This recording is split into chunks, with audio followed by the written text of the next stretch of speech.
In this episode, I'm joined by Kathleen McClure. Kathleen is an expert in separation anxiety. She's one of my certified SA Pro behavior consultants, but she's also an expert in house training.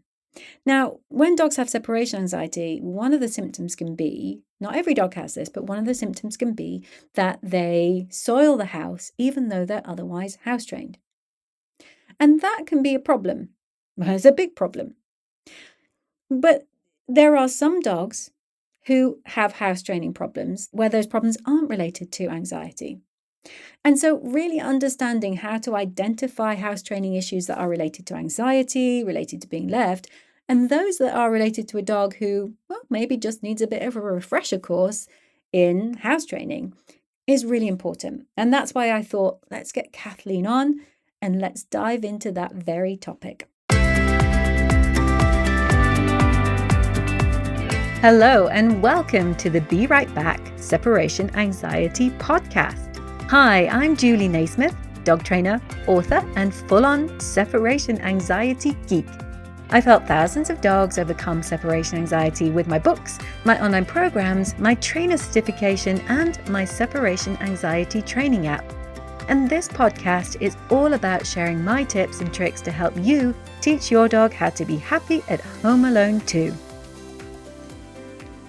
Hey Kathleen, so what a topic to be talking about today, house training. And you and I were just chatting about this before we hit record, because this is not only something that you've worked with a ton of clients on, but it's something that's really kind of very personal for you at the moment because you've just moved house and you've been employing the protocol that we're going to talk about today. Is that right? Oh, absolutely. Absolutely. As you know, I've done rescue for years and years, and we just recently moved and brought everybody with us. And there's no better time to employ a house training refresher course than after a move. And so we have been doing it hook, line, and sinker since our move, just to get everybody on the right track, so they don't learn or develop habits that I don't want to have repeated. Right? We always so that's where we've been. And whether you have one dog, whether you have 12 dogs, it's the exact same process, and you can just work through the plan and make the plan work for you. And when you say everyone, tell us who everyone means, because we're not talking about a bunch of humans, are we? We're talking about a fab group of dogs. So who is everyone? Well, who is everyone? So it's my husband and I, although I'm the primary caregiver. So really it is me working through this process with our rescue dogs. We still have quite a few at the moment. We won't go into a lot of Yeah. Oh my gosh. Brandy, Beamer, Izzy, Theory, Dashy, and Hammy. Yay! I love it. So all of them, when you moved, it's precautionary, really, isn't it? And we're going to go into more detail, obviously, about the protocol today. But it's something that I've done when I've brought dogs home. Is even if you're told that they're house trained, it never harms just to make sure that you're on it from the moment they're in a new house, right? Because anything could happen. All bets can be off. Absolutely. Any dog that comes into the home, whether it's a new foster or we bring dogs into their new home as we just did, I start at the very beginning, because it's just so important that they start off on the right foot, so to speak, right? Let's develop the right habits. And you never know what scents are in a new home. In this particular home where we moved, there's actually carpeting, which we didn't have previously, Yeah. which is just danger ground, so to speak. And so it was just really important to get everybody set up for success on this. Yeah, absolutely. But one of the things I think we want to major on, particularly in this conversation, because obviously the podcast is all about separation anxiety. And we're Absolutely. going to talk, aren't we, about the challenge that comes up for a lot of people who've got a dog with separation anxiety, and that they will say, my dog is peeing or pooping when I go out. Right. And so a big question for them, and a big question that they ask themselves and they ask of us, is, but why? Why is that happening? Right. So should we talk a bit about the difference between classic house training slip-ups and ones that are driven by anxiety? Absolutely. And I think, you and I both have heard this 100 times, right? My dog is mad at me. My dog is mad that I left. My dog is upset that I got home late from work. There's so many reasons that we as humans attribute to dogs peeing or pooping in the home. But as you know, a dog with separation anxiety, or really any dog, whether it's separation anxiety or a dog that needs a house training course, it's not that they're mad at us. They're not angry. If they're working through some separation anxiety, bless their hearts, it's pure fear, stress that is causing them to lose control over those functions. And that's got to be really terrifying. And I kind of think about it like this: if I were crying and tears were coming out of my eyes, if I'm generally crying, I'm not doing that on purpose. I'm doing it because I'm truly hurt. And the dogs who are dealing with separation anxiety, they're not doing it on purpose. Well, no dog is doing it on purpose, but these dogs are doing it because they're just so upset that, they're just so terrified to be left alone. And we really need to acknowledge that. And I know it's hard. We've all heard my dog does it because they're angry, but that's not the case. And Jean Donaldson had this great quote that I've used many times. I just love it. She said, "For the record, I really don't think dogs view the products of their elimination as despised trump cards in their revenge operas," right?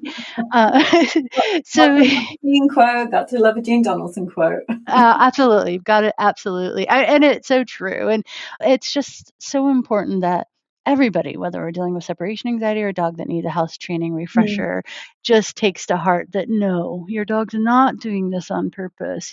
Either they just have to go and they couldn't get outside, or they don't know what to do, or Yeah. they're just so upset that they've got no control. And that's just an outcome of their fear, anxiety, and stress. Yeah, and it's so exactly. And thinking, if we went inside their heads, they don't want to be doing this either. But it is Right. one of those things that's out there that they're doing it out of spite. They look guilty. They know what they've done. Oh my gosh. If you're listening to this, none of those apply. I mean, Right. there are so many reasons to love dogs. One of my favorite reasons to love dogs is because they aren't like us. They're better than humans. They don't do things maliciously. They don't wake up in the morning and say, "I'm going to go out of my way to upset my human." They do stuff that works for them. That's another Gene quote, isn't it? Dogs do what Right. works. So for whatever Absolutely. reason, when they're anxious and upset, they do things, but they're not trying to make us mad or get back at us. So I love that you pointed that out. Yeah, Yeah. they are so much better than us. There's no question, Yeah. a dog that's pining in the house that's not related to fear, anxiety, and stress, right? Who's just undertrained or Mhm. Mhm. undermotivated, you know, it's not a problem for them where they eliminate, Mhm. right? Yeah, Pee or poop's not a problem for dogs. It's a problem for us as humans because we're the ones that have to clean it up, and we're the ones that care about our rugs and the furniture. And then, of course, we're aware of the hygiene and health issues.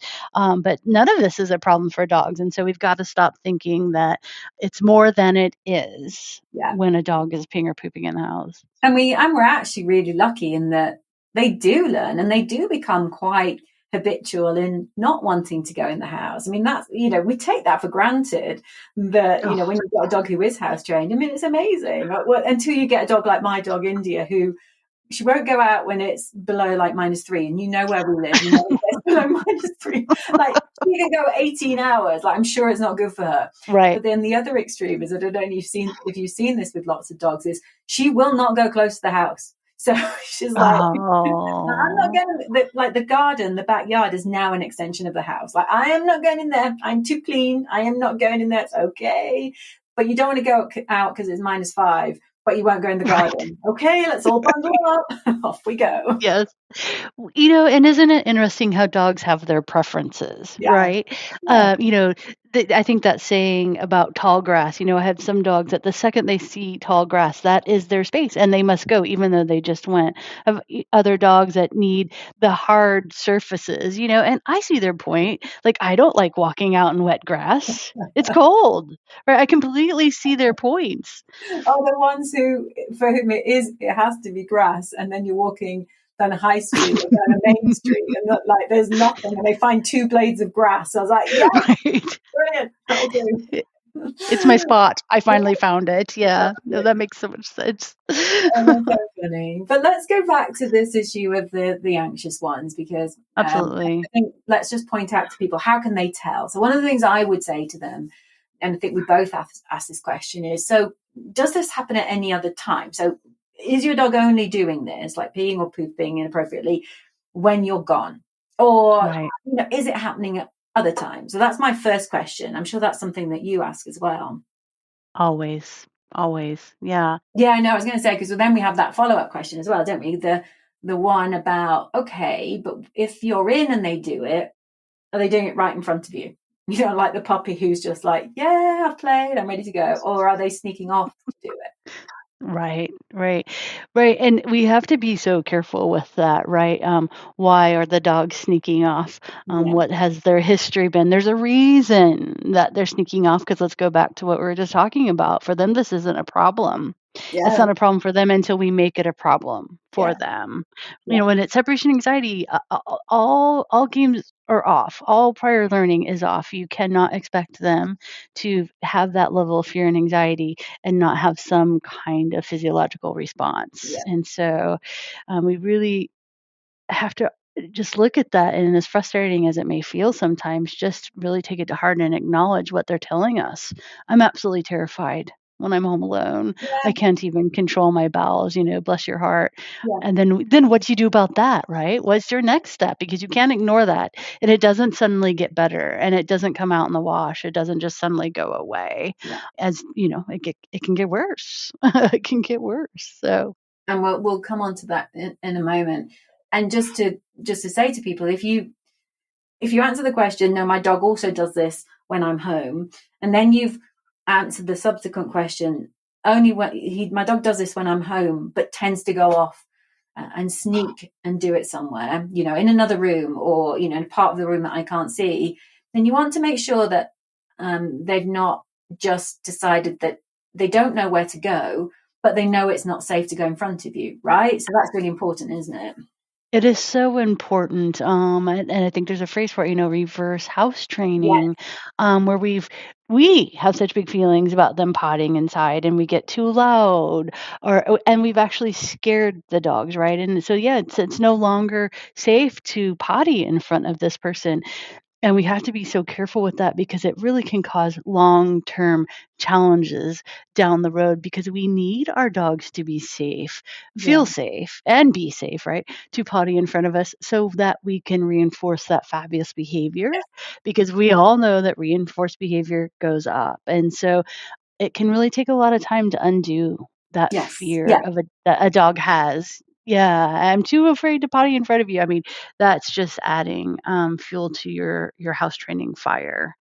So then let's establish that we've got a dog who either hasn't ever really learned to go inside. So I'm going to put the anxious kids to one side for a second, because we will come back to them, because they're a passion of ours, aren't they? So let's also talk about the ones who they've just never learnt it, or maybe it's a brand new puppy or a brand new rescue, and you just want to be really rigorous. So the kids who've never learnt it, or we don't know if they've learnt it, or they've had a bit of a regression. Let's talk about how we're going to approach house training. Right, right. Well, the first thing I always say to everyone is, stop blaming yourself and stop blaming your dog. Whatever's going on, don't waste any time with that. Let's just focus on what we want to do. And more importantly, let's focus on what you want your dog to do. Yeah, Because we all have in our mind, it's exactly what it is we'd like our dog to do. And for most people, it is to get away from the house. Don't go on the pool deck or the carpet right outside the door, the doormat, etc. And we need to help them learn what is important to us. And mhm, for most what motivates most dogs, right?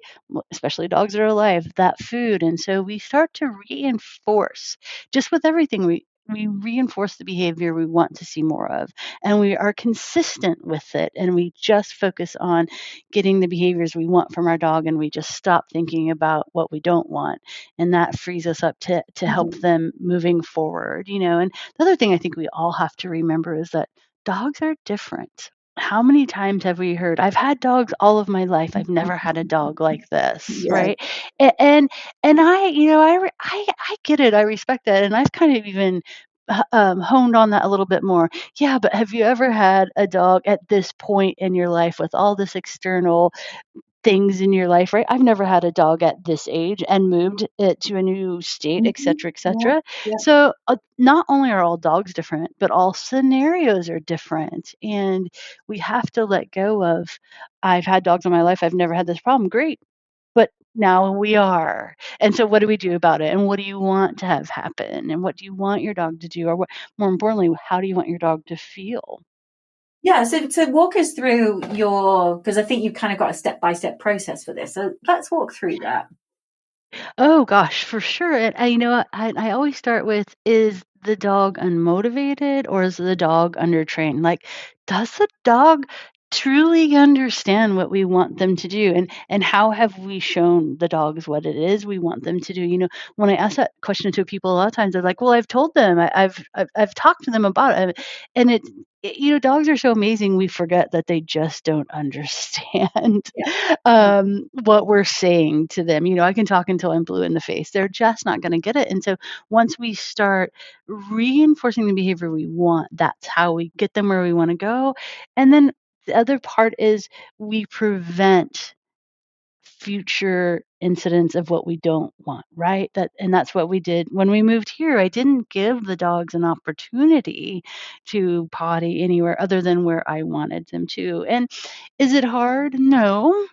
Is it a little kludgy and laborious sometimes? Yeah, it's a lot of management. It's paying attention to your dogs. And for the dogs that are really struggling, we go even further and we start tracking the data when we're having accidents at what time, and also knowing what to expect. Learning your dog's cycle really helps too.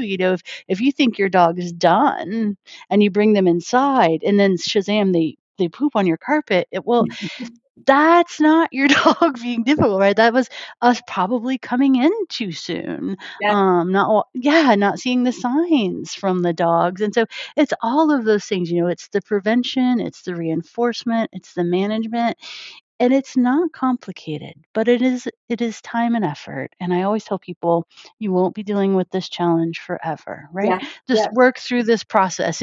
Or you can keep baffling along as you have been and get some half-hearted results.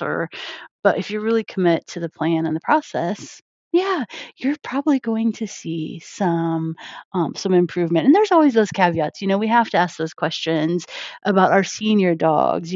If it's a adult dog that has suddenly started having house training issues, my first recommendation is, let's get checked by a vet. An Yeah. adult dog, yeah, for sure. Yeah. So important that we look at, is there a medical cause for this? It's not that you were gone too long yesterday or you've been working extra hours. Let's look at some other potential real causes for dogs having changes in their behavior.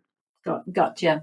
So let's talk about the plan then. So you mentioned that the first thing is we're going to decide where we want them to go. So it's as simple as that. So we're going to decide, is it on the walk? If you've got a yard, is it a particular part of the yard? So first of all, decide where you want them to eliminate. Absolutely.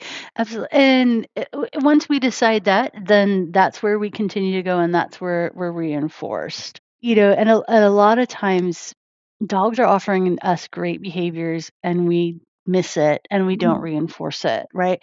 I mean, it's really common to see dogs going, eliminating out on walks. But what's not as common is seeing the humans reinforcing that behavior. And it's so important that a dog who is struggling with house training, that we're reinforcing every single time that dog offers that behavior in a place that we're hoping for, right? Yeah. Whether it's out in the grass or further away or only on walks. Again, every dog, every family is different. So that's where determining what's important for you and your dog and your family is going to get you for, the success that you want. So by reinforce, we're talking about having yummy treats ready and accessible so that when they do go where we want them to go, we can have a party and we can praise them and treat them and it's amazing and well done. So that's what we mean by reinforce, right? That is absolutely what we mean. And I mean I take that a step further. Let's set yourself up for success, right?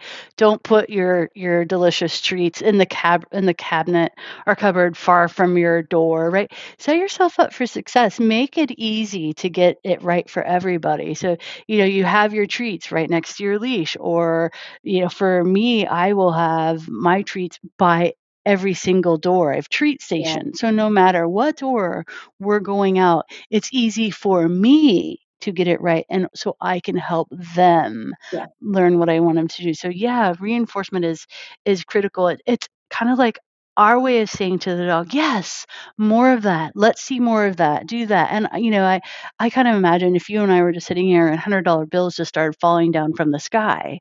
Well, we may not know why, but we're both going to start evaluating, what do I need to do to make that happen again? Yes. Yeah. Right? Yeah. It's the same thing for the dogs. Okay, I don't know why I'm getting this amazing treat party, but I love it. And Yeah. so with consistency, they start to figure out, oh, okay, so I go out here and amazing things happen. And when I don't go out here, amazing things don't happen. And just Yeah. that in itself can really start to help them put the pieces together, since they don't speak our language. Absolutely. And then the next thing I guess we need to do is we've worked out where they want to go. We're rewarding them when they go in the place that we define as being right.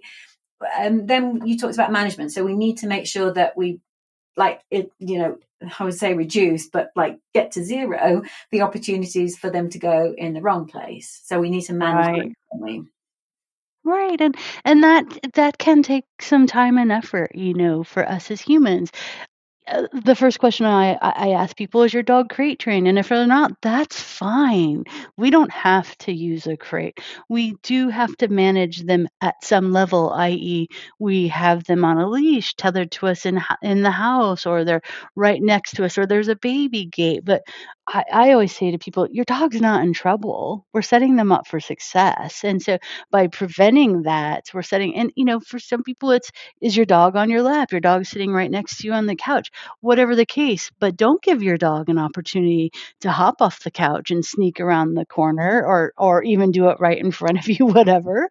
Keep them with you. And that's the management piece. And that can be challenging for people sometimes.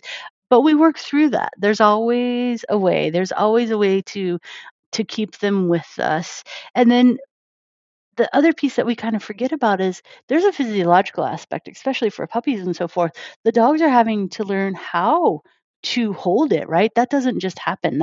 Yeah. There's muscles involved there, and going out more often, right, is not a house training strategy, because then they're not learning how to hold it, and that's important, and that's where the delicious treats come in, right?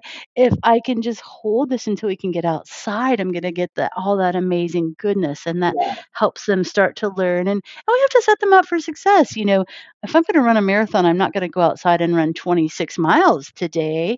I'm gonna walk around the block, right, depending on where I am, and if your dog's never gone more than 35 minutes without a potty break outside, we slow incremental increases in the duration in which we ask them to hold it. And so there's some fine tuning that we need to do to make sure that we're setting them up for success. But again, it's not complicated, and it's not something you'll be dealing with the rest of your life, more than likely. It's just some work that you need to do in the beginning. Absolutely. Yeah, totally agree. So what advice have you got for people when they've worked out where they want their dog or puppy to go, they're doing the rewards, they've got the treats by the door, they're watching their dog or puppy like a hawk, but then there's an accident in the house. There's a slip up. So, while this isn't an anxious dog, we're talking about a dog who's just gone, oh, I'm going to go here. It's easier.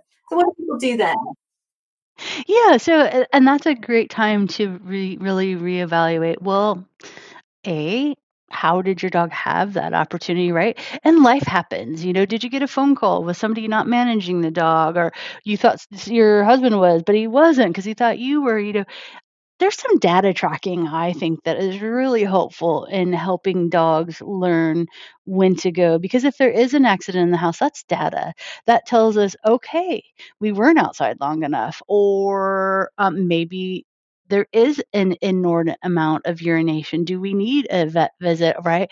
And so there is, I don't think anyone ever, I certainly didn't, really thinks about the data tracking that can be so helpful so that we see those trends so we know what the problem is. Like, one accident does not indicate a problem other than it says there was a management slip up. What do we need to do to make sure that that doesn't happen, right? But it also allows us to see trends, "Oh, wow, my dog does go, consistently this time of the day every day. I need to stay out a little bit longer with the dog because they haven't yet Yes. gone." And that brings up a great point for people with the fenced-in yard. What a gift to have a fenced-in yard. Your dog can go out and play and be by themselves, and you don't have to worry. But when you're house training, those fenced-in yards are not really a big benefit for you. You need to be out there with your dog, right? So make sure that they didn't get busy sniffing and doing other things and they forgot to go, right? And so what happens? They come in the house and they go because they were so excited outside they forgot to go. So if you're not out there managing them outside as well, you're missing some key components and could miss some if the biggest part, miss your opportunity to reinforce the Oh, behavior you yeah. wanted to see more of, right? If you're not right there to tell your dog, great job, here's your jackpot of treats, then your dogs learn nothing. Such a good point. Yeah, such a good point. It's again, it's just like that. It feels like a lot of work, but you can't emphasize enough how it's a period of really intense focus that compared to the lifetime of the dog isn't very long at all. Right. It's an intense burst of managing this process to get a dog that for the rest of their life will be, completely solid when it comes to house training. So it's a lot of, yeah, it's a lot of effort, but it's a short period of time, right? Yeah, it is. I think we also have to just go back to all dogs are different. And there are some dogs that really do struggle with this more than other dogs. And, Yeah. I think those humans are feeling really inadequate, really upset, wondering what's wrong with their dog, wondering what's wrong with them. And I just think we have to just take that moment and just go back to every dog is different. And yeah, it might be longer for your dog, or you might have to keep up the reinforcement schedule longer for your this dog than you have other dogs, but that's okay. And to just give everybody a little bit of grace. At any given time over the last several years, not now, of course, anymore, we had 12 dogs. We were fostering 12 dogs at any given time in our home, and all the dogs were different. I had some dogs who would literally, kind of like what you were talking about with India, would not go inside just to save her life. She would never do it. And I have other dogs who were just like, it's really just been a little bit too long for me, and so every dog is different. And so every dog needs a different level of reinforcement, just like all humans are different. What is reinforcing for me may not be reinforcing for the person sitting next to me. And so the learner determines what's reinforcing. So if we're struggling, maybe the treats you're using aren't that fabulous from your dog's perspective. We need to change that up, or maybe they're getting them too often. So there's so many tweaks and things that if your dog is struggling, you're not alone. It's very common. People don't talk about it a lot because it's embarrassing. They feel like something's wrong with them or wrong with their dog. But you're okay. There's ways. There are humane ways to help your dog through this process. So really take the time to give yourself some grace and give your dog some grace. Everybody's trying at different levels. Exactly. That's so true. So let's then talk about the dogs who are anxious. So dogs Mm. who eliminate almost solely, well, let's say solely, when their humans aren't around, and it's 100% related to absence. So I think you and I both say exactly the same thing on this. This isn't about house training. So this isn't go back and look at your house training protocol. This is about No. stop the emotion, because it's a behavior that's resulting from the emotion of being left. So we have to change the emotion, right? Right. Stop the emotion, right? We don't want them to be in the position to feel that fearful that they then urinate or defecate in your house, Yeah. right? Yeah. So, yeah, of course, yeah, we would obviously say the exact same thing. What can we do to prevent your dog from feeling that fear? When you change how a dog feels, you change how they behave. Just as simple as that. And if they're not terrified by being left alone, guess what? Then they don't need to urinate or defecate in their house when you're gone.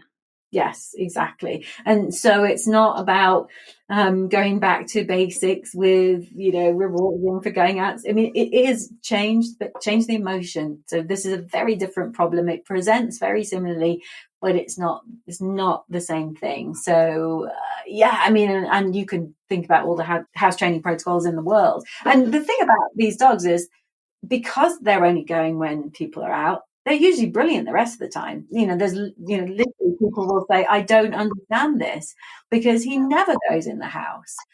You hear that a lot, don't you? I don't understand. He's really, really good. She's great. She always goes on the walk. So you hear that a lot, don't you, with the dogs who get anxious, and that's the driver.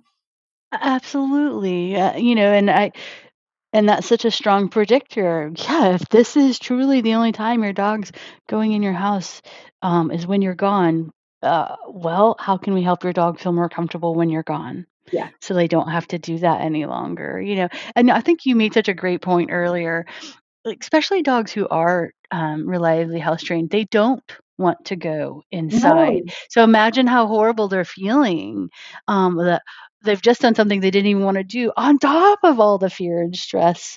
That is heartbreaking to think of it like that. Yeah, thank you for bringing it back to how the dog feels, because that is, yeah, they when they really get, as most dogs do, get really good at knowing when they want to go, where they want to go. It's horrific for them if they have to go, like when they've got an upset tummy.